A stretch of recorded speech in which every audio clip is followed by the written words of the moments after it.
Hello friends and students, नमस्कार। तो आज हम देखेंगे 24 जनवरी 23 का शिफ्ट 2 का जेई मेंस का क्वेश्चन पेपर।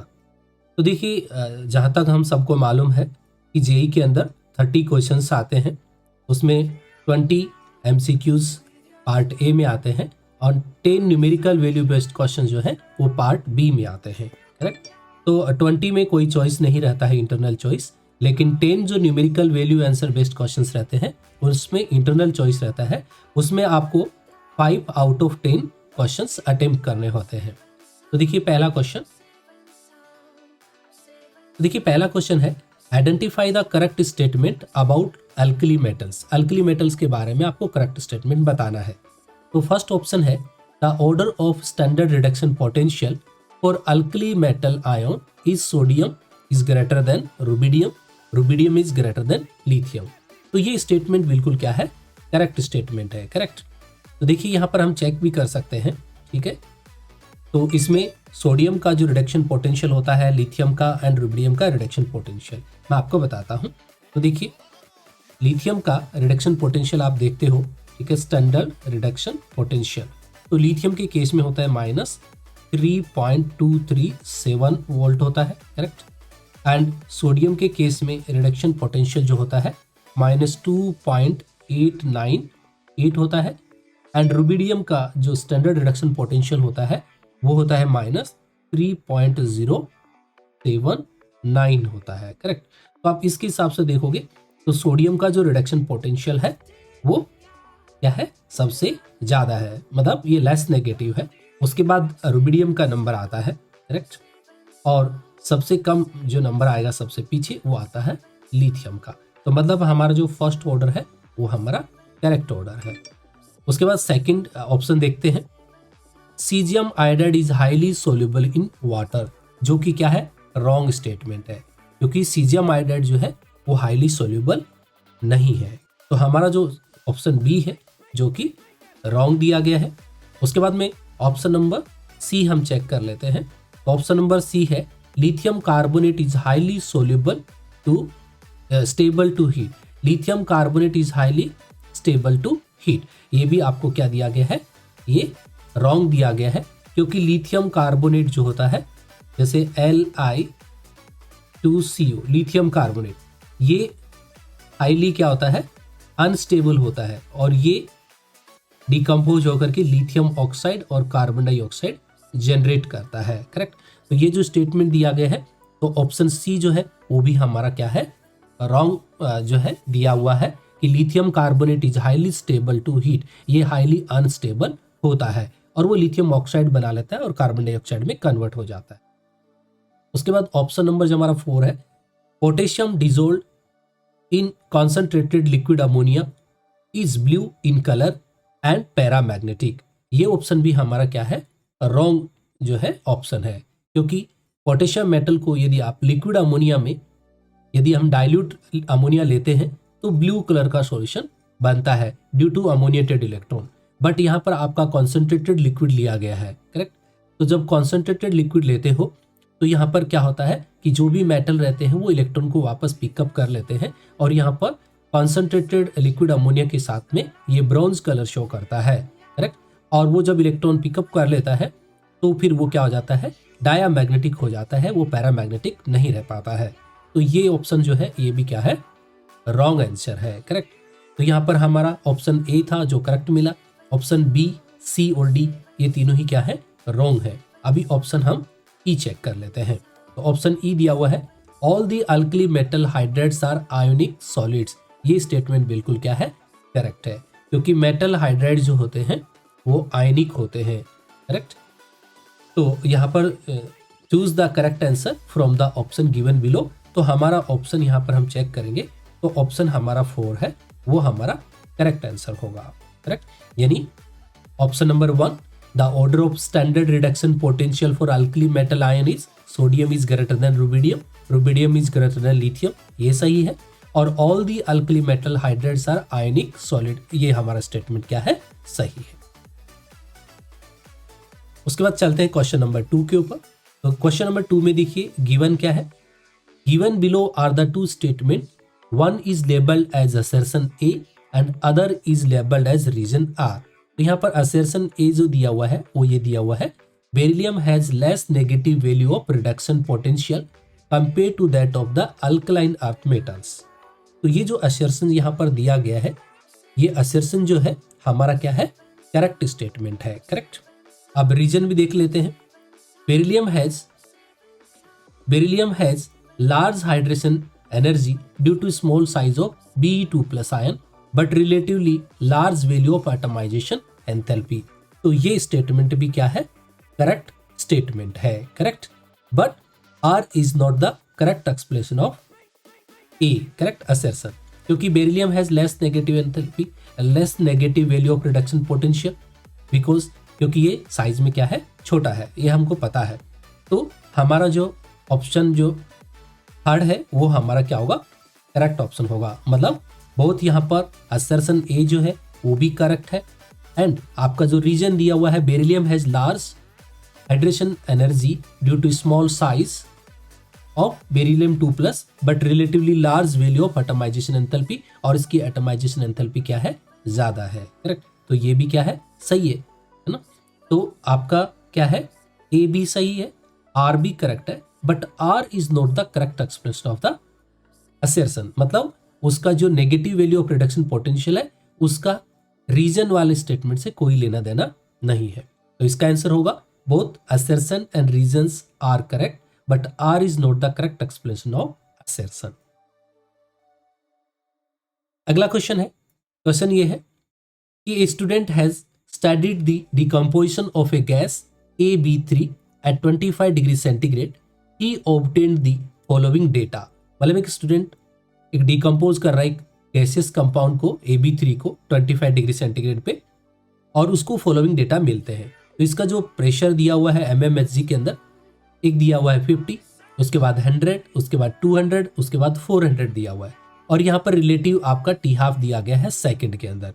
यानी 4 सेकंड में 50 कॉन्सेंट्रेशन है, 2 सेकंड में 100 है, 1 सेकंड में 200, और हाफ सेकंड के अंदर कितना दिया हुआ है, 400 दिया हुआ है। The order of the reaction is, तो इस रिएक्शन का आपको ऑर्डर बताना है, करेक्ट। तो देखिए यहाँ पर ऑर्डर जो T½ का जो रिलेशन होता है कॉन्सेंट्रेशन के साथ, वो ये रिलेशन होता है। यहाँ पर हम चेक करेंगे तो देखिए T½ is directly proportional to क्या होता है, कॉन्सेंट्रेशन की पावर 1/1 - n होता है, करेक्ट। तो यहाँ पर हम देखेंगे कि हम दो का डिफरेंस निकाल लेंगे, स्टार्टिंग के जो दो हैं, यानी T½ of first data divide by T½ of second data, correct. उनका हम पार्शियल प्रेशर भी यहाँ पर यूज कर लेंगे। तो कितना होगा, P1, क्योंकि कॉन्सेंट्रेशन यहाँ पर गैस है तो पार्शियल प्रेशर फॉर्म में ही रिप्रेजेंट करेंगे। तो ये हो गया P1/P2, और इसका पावर कितना हो जाएगा, 1 - n हो जाएगा, करेक्ट। अब ये वैल्यू यहाँ पर पुट कर देते हैं। तो फर्स्ट जो T½ है वो है आपका 4 डिवाइड बाई सेकेंड जो T½ है वो है आपका 2 इजिकल टू प्रेशर। फर्स्ट जो प्रेशर है वो है 50 और सेकंड जो प्रेशर है वो है आपका 100। इसकी पावर कितना हो जाएगा, 1 - n हो जाएगा, करेक्ट। तो 2 4 जा कितना हो जाता है, 2 2 जा 4, तो ऊपर यहाँ पर कितना आ जाता है, 2 आ जाता है। तो 2 इजिकल टू कितना हो जाएगा, इसको भी हम कट कर देंगे 50 को भी, तो ये 1/2 आ जाता है, करेक्ट। तो ये आएगा आपका 1/2, करेक्ट। तो 2 इजिकल टू क्या होगा, 1/2, करेक्ट। और इसकी जो पावर आई हुई है, ठीक है, वो आई हुई है 1 - n, करेक्ट। तो मतलब ये हुआ कि यहाँ पर जो वैल्यू आएगी हमारा यहाँ पर वो कितना होगा, करेक्ट। तो देखिए, तो यहाँ पर हम इसको जब सॉल्व करेंगे तो ये आ जाता है हमारा 2 इजिकल टू 2 की पावर, और इसको लिख सकते हैं n-1, करेक्ट। तो अब यहाँ पर देखिए कि हमारा लेफ्ट हैंड साइड में भी 2 है, राइट हैंड साइड में भी हमारा 2 वैल्यू आना चाहिए, करेक्ट।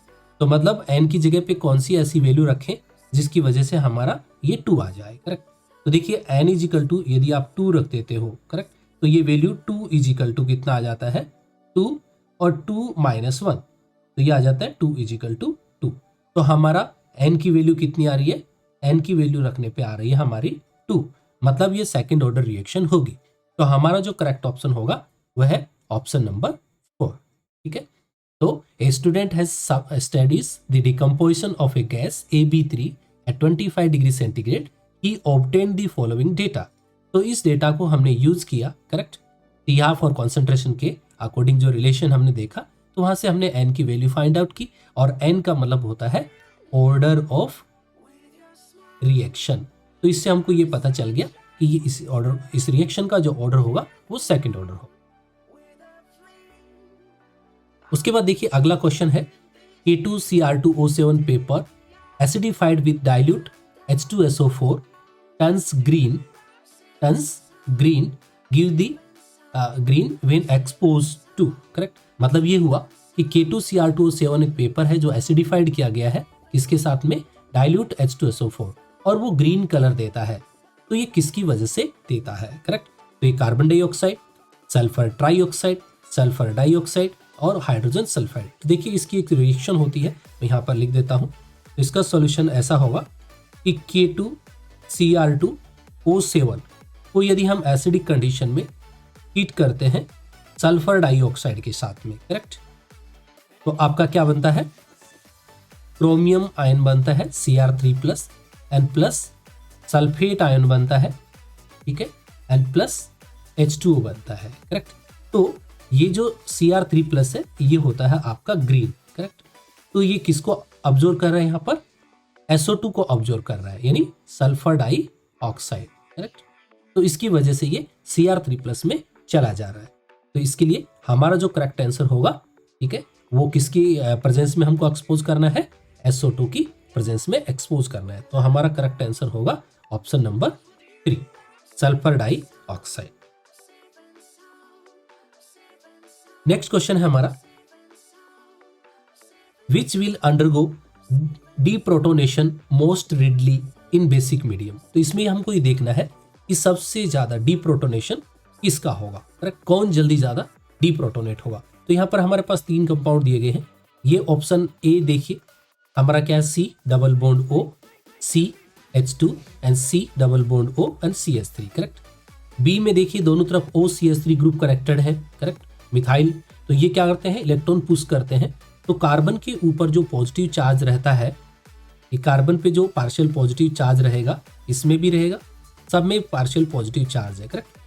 तो ओ जो मिथाइल ग्रुप जो होता है, मेथॉक्सी ग्रुप, वो क्या करते हैं, इलेक्ट्रॉन डोनेटिंग ग्रुप है। तो कार्बन के पॉजिटिव चार्ज को क्या करते हैं, कम कर देते हैं, करेक्ट, जिससे क्या हो जाता है, पॉजिटिव चार्ज रिड्यूस हो जाता है, स्टेबिलिटी बढ़ जाती है, करेक्ट।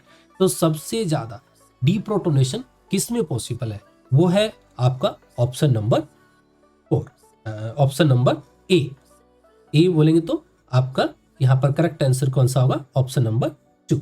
कैसे, मैं आपको यहाँ पर बता देता हूँ कि जैसे फर्स्ट ऑप्शन हमने लिया तो ये ऐसे है हमारा, ठीक है, ये हमारा फर्स्ट ऑप्शन है। यहाँ पर इसमें से क्या हो रहा है, प्रोटॉन निकल रहा है। मान लीजिए यहाँ पर H है हमारा, ठीक है, जो कि प्रोटॉन है, -H+। यहाँ से यदि प्रोटॉन रिमूव हो जाता है, करेक्ट, तो ये क्या बनेगा, तो ये बनने वाला कंपाउंड होगा हमारा, ये होगा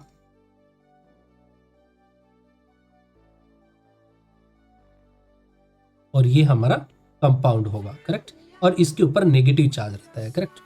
तो ये नेगेटिव चार्ज क्या होगा, यहाँ पर स्टेबलाइज हो जाएगा ड्यू टू रेजोनेंस, करेक्ट। तो मतलब ये इधर जा सकता है तो ये इधर जा सकता है, या ये वाला जो है वो इधर चला गया तो ये इधर भी जा सकता है, करेक्ट। तो यहाँ पर क्या होगा, रेजोनेंस स्टेबलाइजेशन होगा यहाँ पर, करेक्ट। और ड्यू टू रेजोनेंस स्टेबलाइजेशन, ठीक है, तो ये क्या करेगा, रेडली डीप्रोटोनेशन कर पाएगा। इसके लिए हमारा जो ऑप्शन है वो है ए ओनली। उसके बाद देखिए अगला क्वेश्चन है, the hybridization and magnetic behaviour of cobalt ion in complex है CONH3 3+ कॉम्प्लेक्स। तो यानी ये कोबाल्ट का अमोनिया के साथ कॉम्प्लेक्स है, करेक्ट। तो इसमें आपको हाइब्रिडाइजेशन बताना है और आपको उसका मैग्नेटिक बिहेवियर भी बताना है, करेक्ट। तो सबसे पहले हम हाइब्रिडाइजेशन के बारे में बात कर लेते हैं कि इसमें हाइब्रिडाइजेशन कौन सा होगा। तो देख लीजिए यहाँ पर सेंट्रल मेटल के साथ में 6 अमोनिया कनेक्टेड है। तो 6 अमोनिया कनेक्टेड है तो मतलब इसमें कौन सा होगा, ये ऑक्टाहेड्रल शेप है। ऑक्टाहेड्रल शेप है तो इसमें 2 हाइब्रिडाइजेशन हो सकते हैं ऑक्टाहेड्रल में, आपको पता है। एक हो सकता है D2sp3 और या फिर sp3d2 हो सकता है, करेक्ट। बट आपको ये भी पता है कि अमोनिया जो है वो स्ट्रॉन्ग लिगेंड में आता है। इसमें आता है स्ट्रॉन्ग लिगेंड, और स्ट्रॉन्ग लिगेंड क्या कराते हैं, पेयरिंग कराते हैं। पेयरिंग कराते हैं तो अंदर वाला जो डी है वो पार्टिसिपेट करेगा, करेक्ट।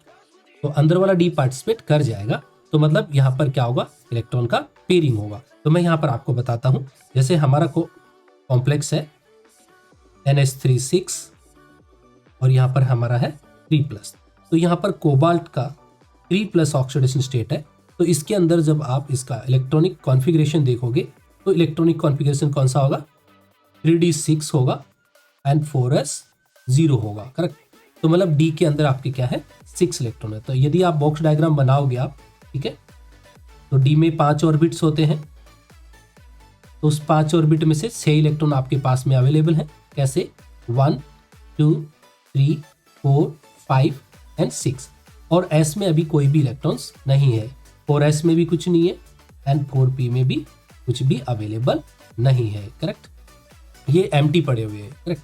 तो क्या होगा कि जब आपके पास in presence of ammonia, correct, तो यहाँ पर जब अमोनिया आएगा ये कॉम्प्लेक्स फॉर्म करेगा तो आपका यहाँ से क्या हो जाएगा, पेयरिंग हो जाएगा।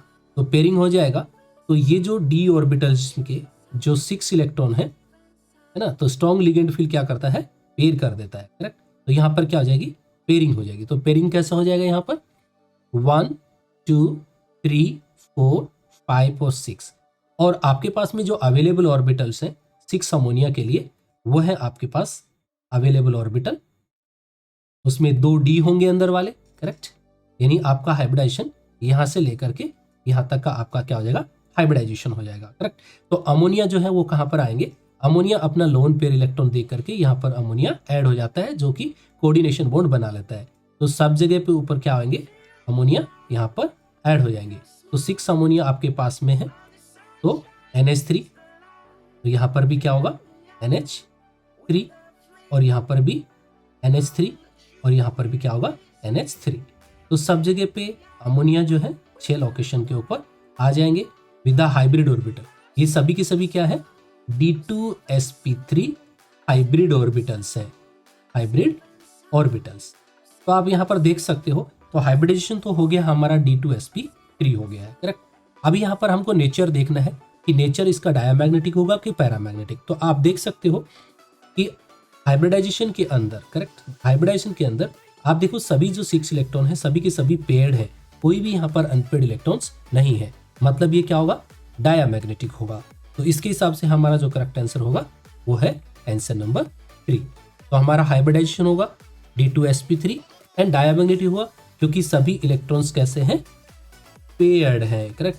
तो पेयर्ड नेचर है तो मतलब क्या होगा, यहाँ पर डायमैग्नेटिक इन नेचर होगा यहाँ पर, करेक्ट। तो ये हमारा आंसर होगा। चलिए अगला क्वेश्चन देखते हैं। अगला क्वेश्चन है, गिवन बिलो आर 2 स्टेटमेंट्स। यहां पर 2 स्टेटमेंट दिए गए हैं। स्टेटमेंट 1 देखिए, statement 1, NH2 CO CH2 CS2 and CO CS3 under क्लीमेंसन reduction condition will B. तो आपको बोल रहे कि क्लीमेंसन रिडक्शन के अंदर कंडीशन क्या है कि ये जो वाला पार्ट है हमारा CONH2 पार्ट, ये कार्बोक्सिलिक एसिड में कन्वर्ट हो रहा है, और लास्ट का जो CO जो है कीटोनिक ग्रुप है वो भी रिड्यूस होकर के क्या बना रहा है, यहाँ पर CH2 बना रहा है। तो ये होगा क्या, करेक्ट, ये स्टेटमेंट में दिया हुआ है। एंड स्टेटमेंट जो 2 है वो ये बता रहा है कि यहाँ पर क्या है, CH3 एक ब्रांच है, देन CH2 CH, यहाँ पर Cl कनेक्टेड है, उसके बाद C डबल बॉन्ड और CH3 है यहाँ पर। तो under Wolff Kishner reduction condition will be give. तो यह बोल रहा है कि यहाँ पर वोल्फ किर्चनर रिडक्शन कराना है, तो वोल्फ किर्चनर रिडक्शन में आपको कंडीशन बतानी है कि कौन सी सही होगी, करेक्ट। तो आपको ये सही होगा क्या नहीं होगा। तो देखिए, in the light of the above statement choose the correct answer from the option given below. तो in the light of the above statement choose the correct answer from the option given below. तो यहाँ पर देखो statement 1 is false but statement second is true, ये दिया हुआ है। And statement first is true but statement second is false, आपका statement 2 दिया हुआ है। And both statement first and statement second are true and both statement first and statement second are false. तो इसका जो करेक्ट आंसर है वो है आंसर नंबर 2। मतलब क्या होगा कि स्टेटमेंट फर्स्ट जो है वो तो ट्रू है बट स्टेटमेंट सेकंड जो है वो फॉल्स है। करेक्ट? कैसे? इन दोनों रिएक्शन को मैं यहाँ पर बताता हूँ। पहली वाली रिएक्शन में देखिए, जब फर्स्ट रिएक्शन देखते हो तो यहाँ पर NH2 जो C डबल बॉन्ड O और C डबल बॉन्ड O ये वाला है, तो यदि इसकी रिएक्शन हम कराते हैं क्लीमेंसन रिडक्शन, तो क्लीमेंसन में क्या होता है ZnHG होता है इन प्रेजेंस ऑफ HCl। ठीक है, इसको क्लीमेंसन रिडक्शन कहते हैं। तो ये आपको क्या होता है, कार्बोनिल कंपाउंड को क्या कर देता है, रिड्यूस कर देता है। यानी आपका जो ये CO पार्ट है, ठीक है, इसको क्या कर देता है, ये रिड्यूस कर देता है ना। और आपका ये वाला पार्ट भी क्या कर देगा, वो रिड्यूस कर देगा। करेक्ट? तो यहाँ पर क्या बन जाएगा, आपका जो यहाँ पर जो कंपाउंड दिया गया है वो एकदम करेक्ट दिया गया है। तो ये आपका रिड्यूस होकर के क्या बना लेगा, ये वाला कंपाउंड बना लेगा। जबकि हम वोल्फ किस्नार रिडक्शन में देखेंगे तो यहाँ पर देखिए, जब वोल्फ किस्नार रिडक्शन करते हैं इस कंपाउंड का, तो वो होता है हाइड्रोजन की प्रेजेंस में NH2 in presence of base, इसको वोल्फ किस्नार रिडक्शन कहते हैं। करेक्ट? तो इसका जो फाइनल जो प्रोडक्ट बनता है वही बनता है कि जो Cl बचा रहेगा, करेक्ट, वहां पर भी डीहाइड्रोहैलोजिनेशन हो जाता है और वहां पर डबल बॉन्ड आ जाता है। तो आपका बनने वाला जो कंपाउंड है वो ये होगा, यहाँ पर आपका क्या आ जाएगा, डबल बॉन्ड आ जाता है। करेक्ट? फिर सिंगल होगा, यहाँ पर आपका डबल आ गया है और फिर से आपका सिंगल आएगा, फिर से आपका क्या होगा, CH3 होगा। करेक्ट? तो यहाँ पर आपका जो डबल बॉन्ड आ जाएगा, तो ये Cl जो है ये यहाँ से निकल जाएगा, डीहाइड्रोहैलोजिनेशन हो जाएगा। तो मतलब सेकंड स्टेटमेंट जो है वो आपका फॉल्स स्टेटमेंट है, लेकिन फर्स्ट स्टेटमेंट है वो आपका करेक्ट स्टेटमेंट। चलिए अगले क्वेश्चन पे चलते हैं। तो देखिए अगला क्वेश्चन जो है वो है विच of the following cannot be explain by crystal field theory. ये बोला कि क्रिस्टल फील्ड थ्योरी से कौन सी चीज एक्सप्लेन नहीं कर सकते हैं। इसमें पहला दिया गया है the order of the spectrochemical series, stability of the metal complexes and magnetic property of the transition metal complexes, colour of the metal complexes. तो इधर देखिए, तो सभी जो प्रॉपर्टी है एक्सेप्ट वन, फर्स्ट वन, उसको छोड़ करके बाकी सारी चीजें है क्रिस्टल फील्ड थ्योरी क्या करती है, एक्सप्लेन करती है। तो हमारा जो फर्स्ट ऑप्शन है वो हमारा करेक्ट है, the order of spectrochemical series. यानी आपको ये सिर्फ लिगेंड की स्ट्रेंथ बताता है कि ये वीक लिगेंड होगा या स्ट्रॉन्ग होगा, लेकिन स्पेक्ट्रोकेमिकल सीरीज के बारे में इंफॉर्मेशन नहीं देता है। स्टेबिलिटी बताता है, मैग्नेटिक प्रॉपर्टी भी बताता है कि डायमैग्नेटिक होगा या पैरामैग्नेटिक होगा, और colour of the metal complexes ये भी एक्सप्लेन करता है, लेकिन order of spectrochemical series explain नहीं करता है। तो हमारा करेक्ट आंसर होगा फर्स्ट वन। उसके बाद अगला क्वेश्चन है the number of s electron present in the ion with 55 proton in its unipositive state is. तो 55 जो है एटॉमिक नंबर एक्चुअली में वो सीजियम का है। करेक्ट? तो मतलब सीजियम का एटॉमिक नंबर 55 होता है। करेक्ट? तो यहाँ पर सीजियम प्लस का बताना है। तो जब हम इसका इलेक्ट्रॉनिक कॉन्फ़िगरेशन देखते हैं तो ये होता है 1s2 2s2 2p6 3s2 3p6 and 4s2 3d10 and 4p6 and 5s2 and 4d10 and 5p6।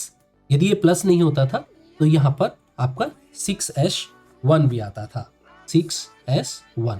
लेकिन यहाँ पर 6s1 तो है, ये पहले ही चला गया है क्योंकि ये +1 दिया हुआ है। करेक्ट? तो हमारा इलेक्ट्रॉनिक कॉन्फ़िगरेशन ओनली कहाँ से कहाँ तक रहेगा, यहाँ तक रहेगा। करेक्ट? तो इसमें ये पूछा गया है कि number of s electron present in the CS+ में नंबर ऑफ s इलेक्ट्रॉन बताने हैं। तो मतलब आपको टोटल s इलेक्ट्रॉन काउंट करने हैं। तो देखिए पहला जो इलेक्ट्रॉन है s का, ये 1s में आएगा, उसके बाद 2s में भी है इलेक्ट्रॉन, उसके बाद 3s में भी है। तो ओनली s वाले आपको सारे क्या करने हैं, काउंट करने हैं यहाँ पर। ठीक है? तो s तो जो भी हमारे पास है, तो आप हमको पता है यहाँ पर हमारे फर्स्ट s है, सेकंड s है, थर्ड s भी है, fourth s and fifth s। तो ये सारे इलेक्ट्रॉन कितने होंगे, 2 + 2 + 2 + 2 एंड प्लस 2। तो टोटल नंबर ऑफ इलेक्ट्रॉन हमारे पास कितने होंगे? 10 इलेक्ट्रॉन होंगे। तो हमारा करेक्ट आंसर कौन सा होगा? 10। तो ऑप्शन नंबर 2 जो है हमारा करेक्ट आंसर होगा। करेक्ट। कभी कभी बच्चे क्या हो जाते हैं, यहाँ पर कंफ्यूज हो जाते हैं और उनको लगता है कि the number of S electron present in the ion 55 में नंबर ऑफ एस इलेक्ट्रॉन बताने हैं, तो वो आउटर सेल के इलेक्ट्रॉन के बता देते हैं। ठीक है, लेकिन यहाँ पर आउटर सेल को कंसिडर नहीं करना है, आपको टोटल नंबर ऑफ इलेक्ट्रॉन बताने हैं सभी एस ऑर्बिटल को काउंट करके। अगला क्वेश्चन है, यहाँ पर देखिए, which one amongst the following are good oxidising agent. तो इसमें हमको ये पता करना है कि गुड ऑक्सीडाइजिंग एजेंट कौन सा होता है। तो यहाँ पर समैरियम दिया हुआ है, समैरियम 2+, सीरियम 2+, सीरियम 4+ एंड टर्बियम 2+। ये सभी के सभी जो है ये लेंथेनाइड्स है। करेक्ट। तो यू नो दैट लेंथेनाइड का जो जनरल ऑक्सीडेशन स्टेट होता है, जब आप देखोगे ग्राफ के अंदर, तो इनका जो जनरल ऑक्सीडेशन स्टेट होता है मोस्टली वो होता है +3। तो ये लेंथेनाइड का +3 जो है वो इनका स्टैंडर्ड यानी जनरल ऑक्सीडेशन स्टेट है।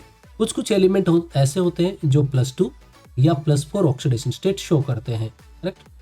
तो जो +4 ऑक्सीडेशन स्टेट शो करेगा वो तो अनस्टेबल है, तो वो चाहेगा कि वो +3 ऑक्सीडेशन स्टेट बना ले। करेक्ट।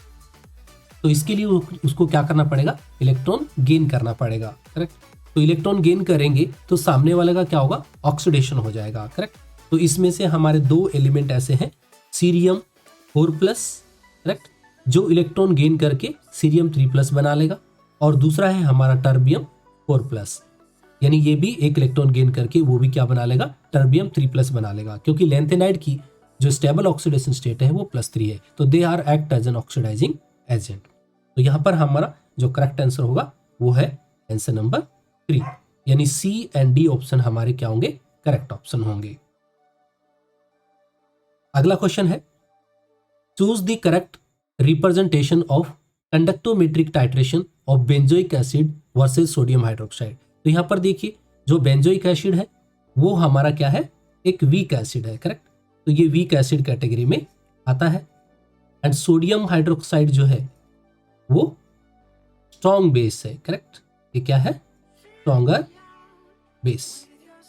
तो जब टाइट्रेशन करते हो आप वीक एसिड और स्ट्रॉन्ग बेस का, तो क्या होता है? स्टार्टिंग में जो कॉन्सेंट्रेशन होता है धीरे धीरे क्या होता है? डिक्रीज होता है, फिर स्लाइटली धीरे धीरे क्या होता है? इंक्रीज होता है, और एट इक्विवेलेंस पॉइंट, जब आपका इक्विवेलेंस पॉइंट आ जाता है, उसके बाद नंबर ऑफ OH आयन क्या हो जाते हैं? स्ट्रॉन्ग बेस की वजह से OH आयन प्रोड्यूस होते हैं, जिसकी वजह से कंडक्टेंस क्या होती है? इंक्रीज होती है। तो इस हिसाब से ऑप्शन नंबर जो 2 है हमारा क्या होगा? करेक्ट आंसर होगा, क्योंकि ऑप्शन नंबर 1 जो है वो भी किसका है? वीक एसिड्स और स्ट्रॉन्ग बेस का है। करेक्ट। एंड जो ऑप्शन नंबर 3 जो है वो हमारा क्या है? स्ट्रॉन्ग बेस और आपका स्ट्रॉन्ग एसिड्स का है। एंड कॉन्सेंट्रेशन आपका ऑप्शन नंबर जो 4 है वो आपका है स्ट्रॉन्ग एसिड और स्ट्रॉन्ग बेस का है। करेक्ट। तो हमारा ऑप्शन नंबर 2 जो है वो करेक्ट होगा, बिकॉज बेंजोइक एसिड जो है वो वीक एसिड है और सोडियम हाइड्रोक्साइड क्या है? स्ट्रॉन्ग बेस है। अगला क्वेश्चन है, match list 1 with list second. तो हमको लिस्ट 1 को लिस्ट सेकंड से क्या करना है? मैच करना है। करेक्ट। तो इसमें देखिए, हमारा जो सबसे पहला है वो है पार्ट मतलब ए टाइप, वो है एंटी फर्टिलिटी ड्रग्स। करेक्ट। तो एंटी फर्टिलिटी जो ड्रग्स होती है वो होती है नॉर्थिरिड्रोन्स। करेक्ट। तो यहाँ पर जो हमारा फर्स्ट जो है वो बिल्कुल करेक्ट दिया हुआ है। करेक्ट। यानी हमारा एंटी फर्टिलिटी ड्रग्स क्या होगा? नॉर्थिरिड्रोन होगा। उसके बाद ट्रंकुलाइजर जो है यहाँ पर भी करेक्ट दिया गया है, यानी ऑप्शन सेकंड जो है हमारा ट्रंकुलाइजर्स है मेप्रोबामेट। करेक्ट। उसके बाद में एंटी हिस्टामाइन। करेक्ट। तो एंटी हिस्टामाइन है वो भी हमारा क्या दिया हुआ है? यहाँ पर करेक्ट दिया हुआ है, यानी वो क्या होगा? जेल्डाइन होता है। करेक्ट। तो ये एंटी हिस्टामाइन है। और एंटीबायोटिक एम्पिसिलिन जो है वो क्या है? एंटीबायोटिक है। तो ये भी हमारा क्या दिया हुआ है?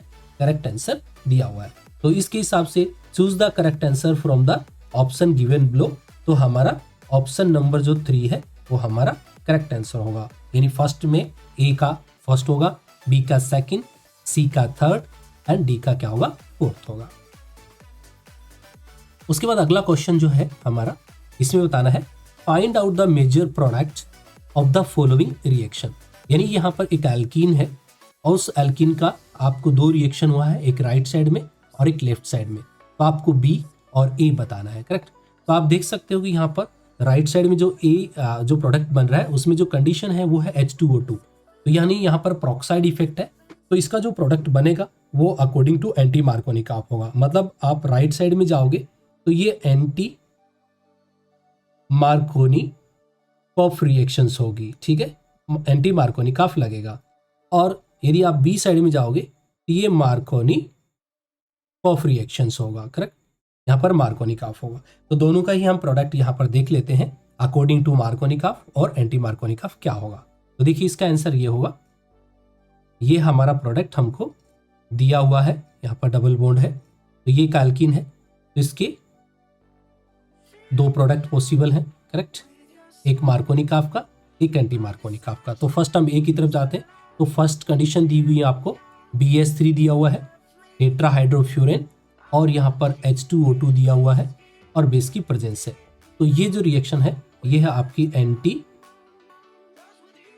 मार्कोनी, ठीक है, क्योंकि ये क्रॉस इफेक्ट है, एंटी मार्कोनिकॉफ होगा। तो यहाँ पर बनने वाला प्रोडक्ट क्या होगा, एंटी मार्कोनिकॉफ में, करेक्ट, आपका जो OH है उस डबल बॉन्ड वाले कार्बन पे जाता है, करेक्ट, जिसमें हाइड्रोजन का नंबर क्या हो, ज्यादा हो, और हाइड्रोजन वहां जाता है जिसका हाइड्रोजन पहले से डबल बॉन्ड वाले कार्बन पे कम अटैच हो। तो इसके लिए हमारा ए प्रोडक्ट ये होगा अकॉर्डिंग टू मार्कोनिकॉफ। यानी मार्कोनिकॉफ में आपका क्या होगा, आपका OH जो है वो कॉर्नर वाले कार्बन को अटैच होगा, जबकि मार्कोनिकॉफ जो कंडीशन दिया गया है आपको, यानी HgOAc, करेक्ट, ट्वाइस, इसका भी आपको हाइड्रोलिसिस कराना है, सोडियम बोरोन हाइड्राइड दिया हुआ है, तो ये मार्कोनिकॉफ होगा। तो इसमें इस बार H जो है वो वहां पर कनेक्ट होता है जहां पर डबल बॉन्ड वाले कार्बन पे जहां पर हाइड्रोजन ज्यादा हो, और OH इस बार उस कार्बन को कनेक्ट होगा जहां पर हाइड्रोजन का नंबर क्या हो, कम हो। तो ये हमारा प्रोडक्ट क्या होगा, बी होगा, जो मार्कोनिकॉफ प्रोडक्ट होगा, करेक्ट। तो ये है हमारा मार्कोनिकॉफ प्रोडक्ट, ठीक है। तो इसके अकॉर्डिंग हमारा जो ऑप्शन है, ऑप्शन नंबर 1, तो ऑप्शन नंबर 1 जो है हमारा करेक्ट आंसर होगा। तो एक हमारा होगा मार्कोनिकॉफ प्रोडक्ट और एक होगा हमारा एंटी मार्कोनिकॉफ प्रोडक्ट। उसके बाद अगला क्वेश्चन है, given below are 2 statement, one is labelled as assertion and the other is labelled as reason. तो यहाँ पर असर्शन और रीजन वाला दिया गया है। तो यहाँ पर असर्शन है, benzene is more stable than hypothetical cyclohexatriene. तो ये स्टेटमेंट बिल्कुल क्या है, करेक्ट है, क्योंकि बेंजीन में डबल बॉन्ड की पोजीशन फिक्स नहीं है, यानी वहां पर पाई इलेक्ट्रॉन है वो डीलोकलाइज होते हैं। और हाइपोथेटिकल यदि आपको साइक्लोहेक्साट्राइन लेना है, मतलब वहां पर डबल बॉन्ड की पोजीशन क्या है, फिक्स है, तो वहां पर रेजोनेंस नहीं होता है। रीजन दिया हुआ है, the delocalisation of pi electron cloud is attracted more strongly by nuclei of the carbon atom. तो in the light of the above statement, choose the correct answer from the option given below. Both A and R are correct and R is the correct explanation of A. तो हमारा जो actual में current जो correct answer है वो है first one, यानी benzene जो है वो क्या होगा, हाइपोथेटिकल सिचुएशन में साइक्लोहेक्साट्राइन मानेंगे तो उससे ज्यादा स्टेबल होगा due to delocalisation of pi electron, जो कि रीजन में ऑलरेडी गिवन है। तो मतलब both statement A and reason are correct and R is the क्या है, correct explanation of the assertion भी है। अगला क्वेश्चन देखिए, अगला क्वेश्चन ये है, in which of the following reactions the hydrogen peroxide act as an reducing agent. तो आपको इसमें ये बताना है कि हाइड्रोजन पेरोक्साइड किस में रिड्यूसिंग एजेंट का काम कर रहा है, करेक्ट। तो आपका फर्स्ट ऑप्शन देखिए पहले, इसमें आप देख रहे हो कि लेड सल्फाइड था, वो लेड सल्फेट बना रहा है, यानी यहाँ पर लेड का ऑक्सीडेशन स्टेट +2 है, तो दोनों में लेफ्ट में भी और राइट में भी सेम है। उसके बाद देखिए मैग्नीज वाला ऑप्शन नंबर 2, यहाँ पर मैग्नीज 2+ जो है वो आपका मैग्नीज 4+ में जा रहा है। तो मतलब यहाँ पर H2O2 जो है वो ऑक्सीडाइजिंग एजेंट का काम कर रहा है, क्योंकि ऑक्सीडेशन स्टेट इंक्रीज हो रहा है, करेक्ट। एंड थर्ड ऑप्शन में देखिए, थर्ड ऑप्शन में HOCl और H2O2, तो HOCl ब्रेक होकर के Cl- दे रहा है एंड आपका हाइड्रोजन जो है वो रिमूव हो रहा है, करेक्ट, हाइड्रोजन ऐड हो रहा है ऑक्सीजन के पास में, करेक्ट, और मोर इलेक्ट्रोनेगेटिव जो है यहाँ से निकल गया है, करेक्ट। तो मतलब ये हुआ कि इस रिएक्शन में ऑप्शन नंबर 3 में HOCl की रिएक्शन जब H2O2 के साथ हो रही है तो H3O+ बन रहा है प्लस Cl- हो रहा है, मतलब यहाँ से हाइड्रोजन क्या हो रहा है, ऐड हो रहा है किस पे, H2O के साथ में, करेक्ट। तो मतलब यहाँ पर आपका क्या है, ये रिड्यूसिंग एजेंट का काम कर रहा है, करेक्ट।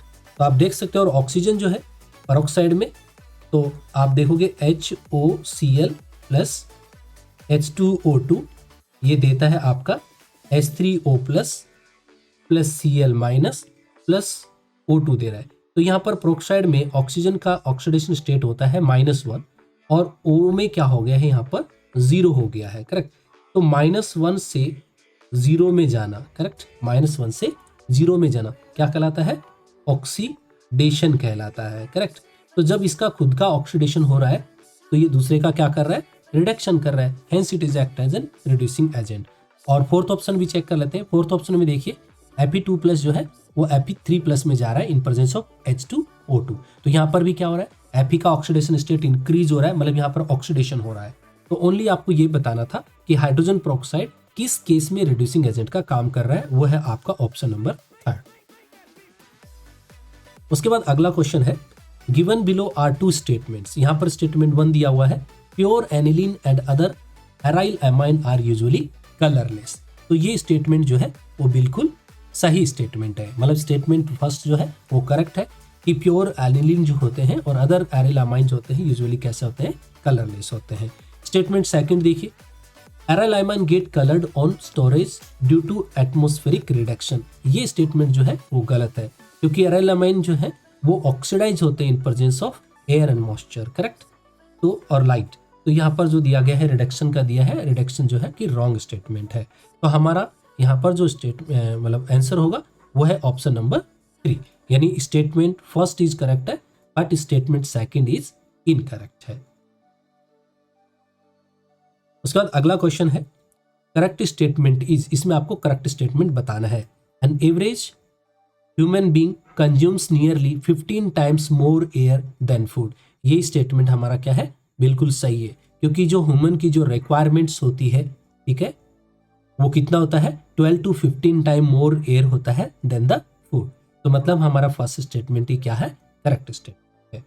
दूसरा है, an average human being consume 100 times more air than food, नहीं, जो कि रॉन्ग है। थर्ड है, an average human being consumes equal amount of food and air, ये भी रॉन्ग है। And an average human being consumes more food than air, ये भी क्या है, रॉन्ग है। तो हमारा करेक्ट आंसर है, an average human being consumes nearly 15 times more air than food. अगला क्वेश्चन है, what is the number of unpaired electron in the highest occupied molecular orbital of the following species. यहाँ पर N2 दिया है, N2+ दिया हुआ है, O2 दिया है और O2 2+ में दिया हुआ है। तो highest number of unpaired electron आपको बताना है, number of unpaired electron highest occupied molecular orbital, मतलब लास्ट इलेक्ट्रॉन जिस ऑर्बिट में है उसके हिसाब से। तो हम सबका सबसे पहले हम इलेक्ट्रॉनिक कॉन्फ़िगरेशन लिखेंगे, मॉलिक्यूलर कॉन्फ़िगरेशन, ठीक है, इसी मॉलिक्यूलर का। तो सबसे पहले जब आप N2 का देखते हो तो N2 में होता है सिग्मा 1s, उसमें 2 इलेक्ट्रॉन रहते हैं। उसके बाद में सिग्मा स्टार 1s, उसमें भी 2 इलेक्ट्रॉन हैं। उसके बाद में सिग्मा 2s, उसमें भी 2 हैं। और सिग्मा स्टार 2s, उसमें भी 2 इलेक्ट्रॉन हैं, करेक्ट। उसके बाद में पाई चालू होते हैं, तो पाई 2px, उसमें भी 2 हैं। फिर आता है पाई 2py, क्योंकि इन दोनों की एनर्जी क्या होती है, इक्वल होती है, उसमें भी 2 इलेक्ट्रॉन्स है। उसके बाद में आता है सिग्मा 2pz, उसमें भी कितने हैं, 2 इलेक्ट्रॉन है, करेक्ट। तो मतलब सभी इलेक्ट्रॉन जो है यहाँ पर पेयर हो चुके हैं, मतलब यहाँ पर नंबर ऑफ इलेक्ट्रॉन्स, ठीक है, प्रेजेंट इन होमो, करेक्ट, होमो के अंदर कितने हैं, यहाँ पर 0 है, करेक्ट। सिमिलरली जब N2+ की बात करेंगे तो इसका जो EC होता है N2+ का, वो ये हो जाता है, बाकी तो सब सेम होगा। जो लास्ट वाला जो सिग्मा 2pz है, तो यहाँ पर क्या होगा आपका, बाकी सब सेम है, लास्ट में सिग्मा 2pz में हमारा 1 होगा, करेक्ट। तो मतलब ये हुआ कि यहाँ पर जो अनपेड इलेक्ट्रॉन होंगे, अनपेड इलेक्ट्रॉन, तो इस केस में हमारा कितना होगा, 1 होगा, करेक्ट। तो पहले केस में 0 होगा, सेकंड केस में कितना होगा, 1 होगा। सिमिलरली O2 में भी चेक करेंगे। तो O2 में क्या होता है कि एनर्जी लेवल में थोड़ा सा चेंजेज होता है, यहाँ तक सेम रहेगा, ओनली चेंजेज जो होता है वो ओनली ये आपके 2πx 2py और 2pz में चेंज होता है। मतलब इसमें 2pz पहले आता है, तो सिग्मा 2pz पहले आता है, तो उसमें आपके कितने रहेंगे, 2 इलेक्ट्रॉन रहेंगे।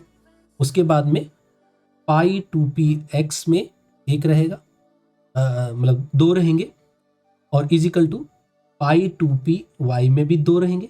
उसके बाद फिर एंटी बॉन्डिंग स्टार्ट होता है, यानी पाई स्टार 2px में 1 is equal to pi star 2py में भी 1।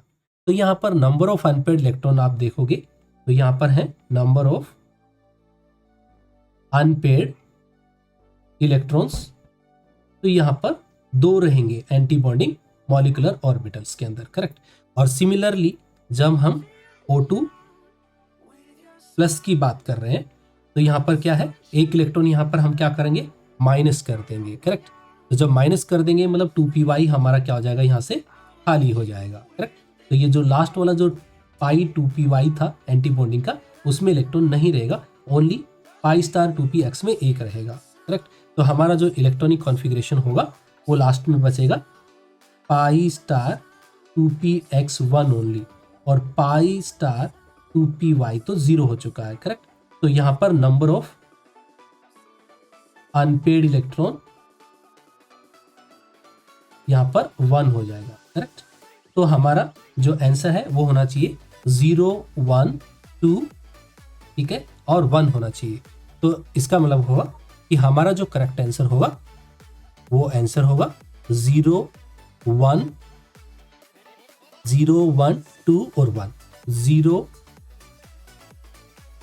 0 फिर 1 एंड देन 2 और 1। तो यहाँ पर हमारा ऑप्शन होना चाहिए, एक्चुअली में यहाँ पर 0 क्यों आ रहा है, actually number of unpaired electron present in HOMO में एंटी बॉन्डिंग में 0 होता है, करेक्ट है। तो यहाँ पर ये एंटी बॉन्डिंग में बट ऑक्यूपाइड, यानी आपको ये एंटी बॉन्डिंग के कंसिडर नहीं करने हैं, करेक्ट, क्योंकि ये तो आपके क्या हो गया, हाईएस्ट ऑक्यूपाइड हो गया, आपको मतलब इसमें एंटी बॉन्डिंग में आ गया। आपको ऑक्यूपाइड में जहाँ पर बॉन्ड बन रहा है उसमें कितने होंगे, उसमें 0 ही होगा बेटा, करेक्ट। तो उसके आपको कैलकुलेट करने हैं, उसमें नंबर ऑफ अनपेड इलेक्ट्रॉन मतलब आपको यहाँ तक के कंसिडर करने हैं, ठीक है। तो यहाँ पर 0 ही होगा, तो क्या होगा 0 1 0 और 1, यानी 0 1 0 1। तो इसके हिसाब से हमारा ऑप्शन नंबर 2 है वो करेक्ट आंसर, करेक्ट। तो मतलब आपके वो बताना है कि बॉन्डिंग मॉलिक्यूलर ऑर्बिटल में कितने होंगे, आपको एंटी बॉन्डिंग को यहाँ पर काउंट नहीं करना है, करेक्ट। तो ओनली बॉन्डिंग में आपको बताना है, ठीक है। उसके बाद अगला क्वेश्चन है हमारा question number 19, the metal which is extracted by oxidation and subsequent reduction from its ore. तो ऐसे कौन से मेटल्स होते हैं जिनको हम पहले ऑक्सीडाइज करते हैं उसके बाद रिड्यूस करते हैं, तो ये करते हैं हम नोबल मेटल्स को, यानी सिल्वर और प्लेटिनम, इसको हम हाइड्रोमेटलर्जी कहते हैं, करेक्ट। तो इसके हिसाब से हमारा जो करेक्ट आंसर होगा वो है ऑप्शन नंबर ए, जिसमें सिल्वर का किया जाता है। तो कैसे करेंगे, जब रिएक्शन आप देखोगे तो क्या होता है, जब Ag की रिएक्शन साइनाइड कॉम्प्लेक्स के साथ करते हैं इन प्रेजेंस ऑफ वाटर, ठीक है, एंड ऑक्सीजन, तो ये ऑक्सीडेशन पहले, सबसे पहले ऑक्सीडेशन होता है। तो यहाँ पर सिल्वर का एक कॉम्प्लेक्स बनता है Ag साइनाइड 2, ये माइनस, ठीक है, ये कॉम्प्लेक्स बनेगा and plus OH minus, correct. अब ये जो सिल्वर साइनाइड जो कॉम्प्लेक्स बना है इसको हम क्या करेंगे, रिड्यूस करेंगे with the zinc metal, correct. तो जिंक क्या करता है, जिंक का साइनाइड के साथ कॉम्प्लेक्स बन जाता है, ठीक है, और सिल्वर यहाँ पर क्या हो जाता है, हमारा रिड्यूस हो जाता है, ठीक है, सिल्वर रिड्यूस हो जाता है। तो इसलिए पहला जो स्टेप है वो ऑक्सीडेशन है और सेकंड स्टेप जो है वो हमारा रिडक्शन है, ठीक है। तो ये आता है हाइड्रोमेटलर्जी के अंदर, करेक्ट। तो यानी ऑक्सीडेशन एंड रिडक्शन मेथड। तो इसमें सिल्वर मेटल और प्लेटिनम भी है, तो हम प्लेटिनम मेटल को भी ऐसे ही एक्सट्रैक्ट करते हैं। अगला क्वेश्चन है हमारा, choose the correct colour of the product for the following reaction. यानी ये आपका एक कंपाउंड दिया गया है, करेक्ट, और इस कंपाउंड की रिएक्शन आपको किसके साथ करानी है, 1 नेफ्थाइल एमाइन, तो कलर कैसा होगा। देखिए ये रिएक्शन जो होती है, यहाँ पर आपको बताता हूँ कंप्लीट करके। इस रिएक्शन को जब आप कंप्लीट करोगे तो आपका जो प्रोडक्ट है वो ये बनता है। देखिए यहाँ पर आपका NH2 ऑलरेडी है, करेक्ट, और यहाँ पर ठीक है ये बन जाएगा आपका N डबल बॉन्ड N, और यहाँ पर आपका ये कंपाउंड जो है कनेक्ट हो जाएगा, ठीक है, और यहाँ पर तो SO3H आपका दिया हुआ है, करेक्ट। तो यहाँ पर ये जो है इसको डाई एजोलिंक बोलते हैं, करेक्ट, एजोलिंक है, यानी ये डाई बनता है। तो इसका जो कलर होता है इस कंपाउंड का वो रेड कलर होता है, ठीक है। तो हमारा करेक्ट ऑप्शन कौन सा होगा, ऑप्शन नंबर 2 जो कि रेड कलर है। तो ये था हमारा सेक्शन ए जिसमें 20 क्वेश्चंस होते हैं मल्टीपल चॉइस, और 20 के 20 सभी क्या करते हैं, अटेम्प्ट करने होते हैं। अभी हमारा आता है सेक्शन नंबर 2 यानी सेक्शन नंबर बी। इसमें 10 क्वेश्चंस होते हैं, बट स्टूडेंट्स को आउट ऑफ 10 में से ओनली 5 ही अटेम्प्ट करने होते हैं। तो ये देखिए क्वेश्चन नंबर पहला हमारा क्वेश्चन क्या है, तो इसमें ये दिया हुआ है following figure show spectrum of an ideal black body at 4 different temperature, the number of correct statements from the following is. तो इसमें नंबर ऑफ करेक्ट स्टेटमेंट बताने कौन सा है। तो यहाँ पर देखिए एनर्जी ऑफ डिस्ट्रीब्यूशन यहाँ पर दिया हुआ है, और एक्स एक्सिस पे दिया हुआ है वेवलेंथ। तो पहला जो स्टेटमेंट यहाँ पर जो दिया गया है वो है T4 is greater then T3 and T2 is greater then T1। तो ये जो पहला जो स्टेटमेंट दिया हुआ है ये बिल्कुल सही है, करेक्ट, यानी T4 जो है वो टेम्परेचर T3 से ज़्यादा होगा, और T3 T2 से ज़्यादा होगा, T1 से ज़्यादा, ये करेक्ट है। दूसरा आता है the black body consist of the particles performing simple harmonic motion, जो कि क्या है, रॉन्ग स्टेटमेंट है। तीसरा है the peak of the spectrum shift to shorter wavelength as temperature increases. तो ये बिल्कुल सही है, correct, the peak of spectrum shift to the shorter wavelength. जब आपका टेम्परेचर बढ़ता है तो आपका वेवलेंथ जो है शॉर्टर साइड में शिफ्ट हो जाता है। ये हमारा क्या है, करेक्ट स्टेटमेंट है, यानी ट्रू है। उसके बाद में डी ऑप्शन दिया हुआ है T1/V1 is equal to T2/V2 is equal to T2/V3 is equal to क्या दिया है, नॉट कॉन्स्टेंट दिया हुआ है, जो ये भी क्या है, रॉन्ग स्टेटमेंट है। और लास्ट दिया हुआ है the given spectrum could be explained using quantization of energy, ये भी क्या दिया है, रॉन्ग स्टेटमेंट दिया है। तो इसके हिसाब से जो नंबर ऑफ स्टेटमेंट जो करेक्ट है वो हमारे हैं 2 स्टेटमेंट्स, करेक्ट, यानी हमारा ए जो है वो सही है और हमारा सी सही है, करेक्ट। अगला क्वेश्चन देखिए, नेक्स्ट क्वेश्चन है the number of units which are used to express concentration of the solution from the following is mass percentage, mole, mole fraction, molarity, ppm and molality. तो इसमें हम देखते हैं कि कौन कौन सा कॉन्सेंट्रेशन है, ठीक है। मास परसेंटेज ये कॉन्सेंट्रेशन को मेजर करने में काम आता है, मोल फ्रैक्शन ये भी कॉन्सेंट्रेशन को एक्सप्रेस करने का तरीका है, मोलरिटी वो भी है, ppm वो भी है, मोलैलिटी ये भी है। ओनली मोल्स जो है वो कॉन्सेंट्रेशन का कोई रिप्रेजेंट करने का तरीका नहीं है। तो यहाँ पर 1 2 3 4 5, तो 5 जो है हमारे ऑप्शन जो है वो करेक्ट है, ठीक है। उसके बाद जो अगला क्वेश्चन है वो है the number of statements which are the characteristic of the physics option is. इसमें फिजिक्स ऑप्शन के आपको वो बताने हैं, कैरेक्टरिस्टिक बताने हैं। तो देखिए it is highly specific in nature, जो कि क्या है, रॉन्ग स्टेटमेंट है, क्योंकि केमिकल अब्जॉर्प्शन हाईली स्पेसिफिक होता है, फिजिकल अब्जॉर्प्शन जो है हाईली स्पेसिफिक नहीं होता है। दूसरा enthalpy of absorption is high, ये भी यहाँ पर क्या है, गलत स्टेटमेंट दिया है कि जब फिजिकल अब्जॉर्प्शन जो होता है वो वान डेर वाल इंटरेक्शन की वजह से होता है, तो वहाँ पर वीक इंटरेक्शन से, तो वहाँ पर अब्जॉर्प्शन एनर्जी ज़्यादा नहीं हो सकती है। तो ये हमारा जो बी है ये ऑप्शन भी रॉन्ग है। It decreases with increase in temperature, यहाँ पर ये करेक्ट ऑप्शन है। मतलब क्या होगा, जैसे जैसे टेम्परेचर बढ़ेगा फिजिकल अब्जॉर्प्शन भी क्या हो जाता है, कम हो जाता है, यानी जो मॉलिक्यूल्स सरफेस पे चिपके हुए हैं, जैसे ही यहाँ पर टेम्परेचर बढ़ाओगे तो ये एस्केप हो जाएंगे फ्रॉम द सरफेस। तो सी जो है करेक्ट है। डी है इट रिजल्ट्स इनटू यूनिमोलिकुलर रे, ये जो कि रॉन्ग है, क्योंकि केमिकल एब्जॉर्प्शन जो होता है वो यूनिलेयर होता है, फिजिक्स ऑप्शन जो होता है मल्टीलेयर होता है। और नेक्स्ट है नो एक्टिवेशन एनर्जी नीडेड, ये बिल्कुल करेक्ट है, क्योंकि जब यहाँ पर कोई न्यू प्रोडक्ट ही नहीं बनता है तो यहाँ पर एक्टिवेशन एनर्जी की जरूरत नहीं पड़ती है। केमिकल एब्जॉर्प्शन में एक्टिवेशन एनर्जी नीडेड होती है। तो यहाँ पर हमारे दो स्टेटमेंट जो है यानी सी और ई जो है वो हमारे करेक्ट हैं टुवर्ड्स द फिजिकल एब्जॉर्प्शन। अगला क्वेश्चन है sum of pi bonds present in peroxodisulphuric acid and pyrosulphuric acid. मैंने total number of pi bond बताने हैं। तो देखिए सबसे पहले हम देखते हैं पेरोक्सो डाई सल्फ्यूरिक एसिड। तो इसका जो फॉर्मूला है पेरोक्सोडाई सल्फ्यूरिक एसिड का वो है आपका H2S2O8 करेक्ट। तो इसका स्ट्रक्चर कैसा होगा HOS डबल बॉन्ड O यानी O ये पेरोक्सो आपका लिंक हो गया डबल बॉन्ड OH करेक्ट। तो यहाँ पर नंबर ऑफ पाई बॉन्ड कितने हैं 4 पाई बॉन्ड है करेक्ट। सिमिलरली आपका पायरोसल्फ्यूरिक एसिड पायरोसल्फ्यूरिक एसिड तो इसका जो फॉर्मूला है वो है आपका HOS डबल बॉन्ड O बीच में ओनली सिंगल बॉन्ड O है मतलब एक ही बार O आया है करेक्ट। तो यहाँ पर भी पाई बॉन्ड तो 4 ही पाई है तो टोटल पाई कितने हो जाएंगे वो आपको कैलकुलेट करने हैं। तो टोटल पाई बॉन्ड विल भी कितने हो जाएंगे 4 + 4 = 8। तो हमारा आंसर क्या होगा 8 होगा। अगला क्वेश्चन है if the pKa of lactic acid is 5 then the pH of 0.05 molar calcium lactate solution at 25 degree centigrade is into 10⁻⁻1 nearest integer.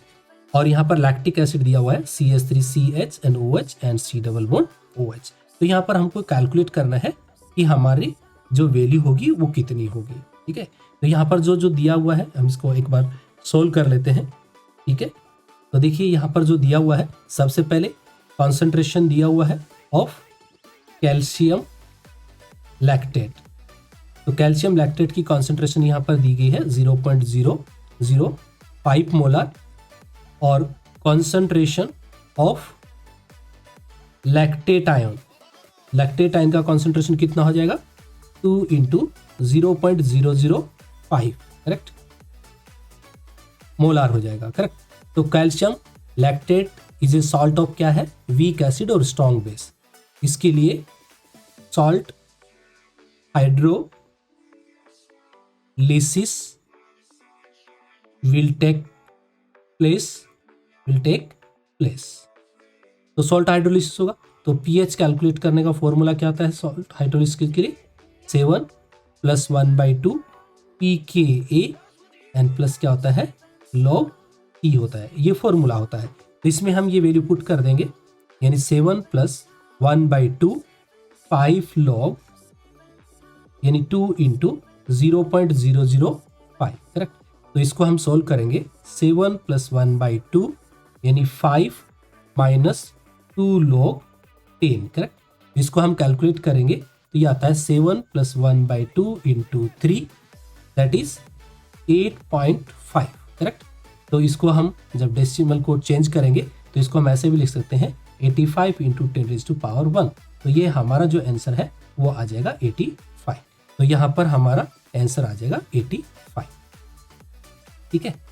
अगला क्वेश्चन है हमारा वो है the total pressure observed by mixing two liquid A and B is 350 mmHg when their mole fractions are 0.7 and 0.3 respectively. The total pressure become 410 mmHg if the mole fractions are changed to 0.2 and 0.8 respectively for A and B. The vapor pressure of the pure A is mmHg. Nearest integer बताना है. Consider the liquid and solution become ideally. Correct. तो यहाँ पर देखिए हम जो formula जो apply करेंगे ये सॉल्यूशन वाले चैप्टर से है। तो XA plus mole fraction of B and partial pressure of pure B is equal to क्या होता है टोटल PS के इक्वल होता है। ये इक्वेशन होता है हमारा करेक्ट। तो इसमें हम ये वैल्यू पुट करेंगे तो पहला इक्वेशन बनेगा 0.7 pure vapour pressure of PA plus 0.3 mole fraction and partial pressure of B is equal to दिया हुआ है 350। ये इक्वेशन हमारा 1 होगा। एंड सेकंड दिया है 0.2 PA0 plus 0.8 PB0 is equal to 410, ये इक्वेशन हमारा 2 होगा।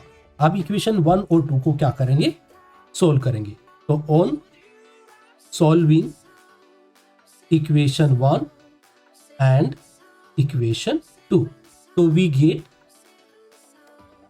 Partial pressure of component A is equal to कितना आ जाता है, 314 टोर आ जाएगा, करेक्ट। तो हमारा करेक्ट आंसर क्या होगा, 314 होगा। तो यहाँ पर आ जाएगा हमारा 314 mmHg, ये जो होगा हमारा प्योर ए का प्रेशर होगा। उसके बाद जो अगला क्वेश्चन है, अगला क्वेश्चन ये है कि the number of statements which are correct with respect to the compression of the carbon dioxide from point A in the Andrews isotherm from the following is. तो यहाँ पर देखिए कार्बन डाइऑक्साइड का जो है ग्राफ दिया गया है, यानी यहाँ पर प्रेशर लिया गया है वाई एक्सिस पे, एक्स एक्सिस पे वॉल्यूम लिया गया है, करेक्ट।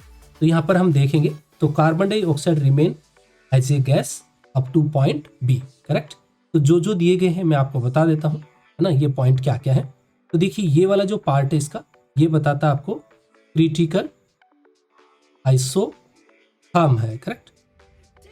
ये हमारा क्रिटिकल आइसोथर्म है। तो इसमें हमारा पार्ट ए जो है, ए यानी जिसमें CO2 जो है वो एग्जिस्ट रहेगा एज गैस में रहेगा। जो ए जो है हमारा, यहाँ पर CO2 किस फेज में रहेगा, गैस फेज में रहेगा, ठीक है। अब बी जो है वो वहां पर आपका लिक्विफिकेशन स्टार्ट हो जाता है। बी जो है वो आता है आपका लिक्विफिकेशन ऑफ CO2 स्टार्ट्स, ठीक है। तो बी पॉइंट पे क्या होगा, लिक्विफिकेशन स्टार्ट हो जाता है। एंड सी जो वाला पार्ट है वो है आपका लिक्विफिकेशन एंड्स, ठीक है। सी पे जो है वो मतलब बी से स्टार्ट होगा आपका, और सी पे क्या हो जाता है, लिक्विफिकेशन एंड हो जाता है, करेक्ट। एंड जो डी दिया हुआ है आपको, वो दिया है CO2 exist as liquid, correct. यानी आपका जो डी वाला पार्ट है, यहाँ पर आपका CO2 किस फॉर्म में मिलेगा, लिक्विड फॉर्म में हमको मिलेगा, करेक्ट। तो इसका मतलब ये हुआ कि ए और सी जो है हमारे क्या है, करेक्ट है, ठीक है। तो कौन कौन से पार्ट हमारे सही है, ए जो है वो सही है, ठीक है, और सी जो है हमारा सही है। जैसे देखिए carbon dioxide remains as gas point B, मतलब बी के ऊपर कार्बन डाइऑक्साइड जो है गैस फॉर्म में ही रहेगा। तो ये हमारा करेक्ट स्टेटमेंट है यहाँ पर, करेक्ट। और सी क्या है, liquid and gaseous carbon dioxide coexist between point B and C. And B और सी पे आप देखोगे तो यहाँ पर क्या होगा, आपका क्या होगा, पॉइंट बी और सी पे लिक्विड और गैस दोनों क्या करेंगे, को एग्जिस्ट करेंगे। तो ये ए और सी जो है हमारा स्टेटमेंट जो है वो correct statement.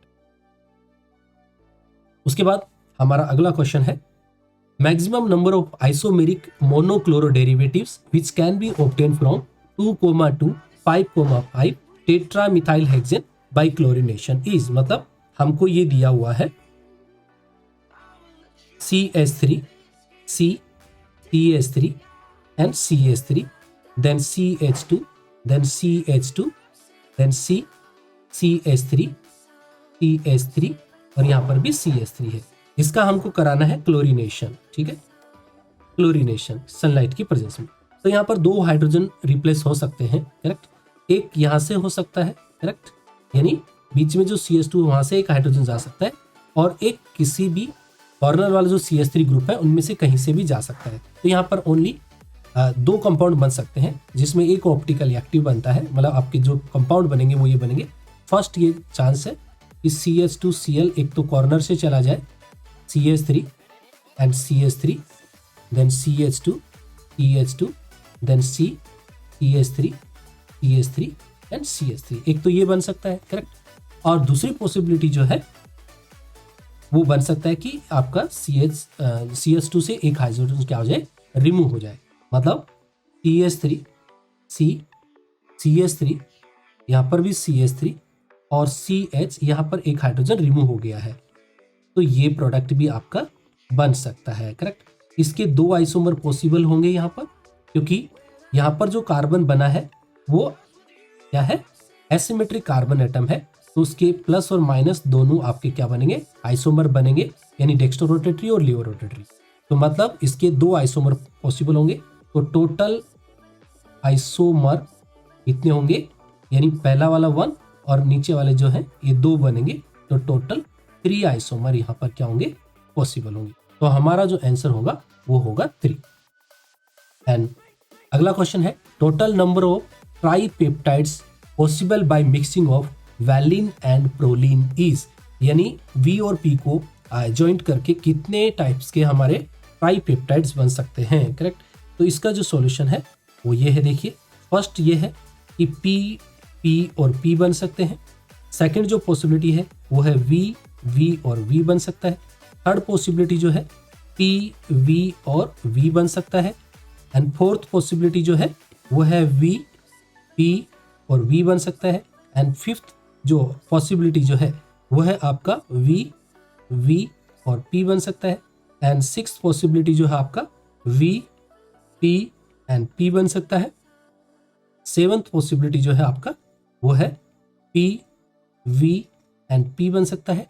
And eighth possibility जो है आपकी, जो लास्ट पॉसिबिलिटी है वो आपका पी पी एंड वी बन सकता है, करेक्ट। तो 8 पॉसिबिलिटी जो है वो आपके ट्राइपेप्टाइड्स बनेंगे पॉसिबल वैलिन एंड प्रोलिन के अंदर। और ये है हमारा लास्ट क्वेश्चन। तो देखिए लास्ट क्वेश्चन है 1 mole of an ideal monoatomic gas is subjected to changes as shown in the graph. The magnitude of the work done by the system और on the system is, joule में निकालना है nearest inch. तो यहाँ पर एक graph दिया गया है, करेक्ट। इस ग्राफ में आप देख सकते हो 1 2 3, करेक्ट। तो यहाँ पर ये पॉइंट है 1 2 और 3, ये किस किस को रिप्रेजेंट करते हैं, करेक्ट। तो देखिए यहाँ इसका सॉल्यूशन करेंगे हम। तो सबसे पहले देखिए 1 से जो 2 की तरफ जो ग्राफ मूव हो रहा है, करेक्ट, उस ग्राफ को हम बोलते हैं आइसोबैरिक प्रोसेस बोलते हैं, ठीक है। तो आइसोबैरिक प्रोसेस है यहाँ पर, ठीक है, कांस्टेंट प्रेशर पे हो रहा है। दूसरा 2 2 जो 3 जो ग्राफ है हमारा, करेक्ट, वो रिप्रेजेंट करता है आइसोकोरिक प्रोसेस, मतलब यहाँ पर प्रेशर आपका आइसोकोर है, कोर मतलब वॉल्यूम होता है, तो यहाँ पर आपका क्या है, वॉल्यूम यहाँ पर कांस्टेंट रहेगा। और उसके बाद में 3 2 1 जो ग्राफ है आपका वो बताता है आइसोथर्मल प्रोसेस है, मतलब यहाँ पर टेम्परेचर आपका क्या है, कांस्टेंट रहता है। तो टोटल वर्क डन जो W आएगा वो क्या होगा, W 1 से 2 का होगा, प्लस W आपका 2 2 3 लेना है, एंड प्लस W आपका कितना होगा, 3 2 1 होगा, करेक्ट। ये हमारा टोटल निकालना है। तो इसको जब हम कैलकुलेट करेंगे तो हमारा जो फॉर्मूला बनेगा P V2 माइनस V1, ये फर्स्ट केस के लिए 0, एंड सेकंड केस में minus P1 V1 ln V2 by V1 होता है, करेक्ट। तो इसको जब हम सोल्व करेंगे, वैल्यू रख देते हैं, तो -1 इंटू यह अपना आएगा 40 माइनस 20, करेक्ट, प्लस 0 प्लस यहाँ पर आएगा हमारा -1 इंटू 20 और ln कितना आएगा, 20 बाई 40 आएगा, करेक्ट। तो जब हम इसको सॉल्व करते जाएंगे, ठीक है, तो ये हमारा आता है -20 प्लस 20 ln 2 आएगा, करेक्ट। और ln 2 की वैल्यू हमको मालूम है, करेक्ट। तो कितना होगा, माइनस लॉग 2.303 इंटू, तो -20 प्लस 20, करेक्ट, एंड इसको बोलेंगे लॉग 2.3, और लॉग 2 की वैल्यू जो होगी वो कितना होता है, 0.3010। तो इसको जब हम मल्टीप्लाई करके इसमें ऐड करेंगे तो ये वैल्यू आती है -6.2 बार लीटर आता है, करेक्ट। तो इसको हम जूल में कन्वर्ट करेंगे तो हमारा W मैक्स की जो वैल्यू आती है वो 6.2 bar litre is nothing but कितना होता है, 620 जूल आ जाता है, करेक्ट। तो इसका जो करेक्ट आंसर होगा वो 620 जूल होगा, करेक्ट। तो ये था हमारा सॉल्यूशन JEE मेंस 24 जनवरी इवनिंग शिफ्ट का। तो थैंक यू फॉर वाचिंग। तो आपने अभी तक चैनल को सब्सक्राइब नहीं किया है तो आप सब्सक्राइब कर लीजिए, क्योंकि आगे के अपडेट आपको मिलते रहेंगे। तो जल्दी ही हम और मतलब थ्योरी क्लासेस के लिए एंड थ्योरी लेक्चर को लेके हम जल्दी ही फिर से मिलेंगे। तो thank you for watching, thank you very much.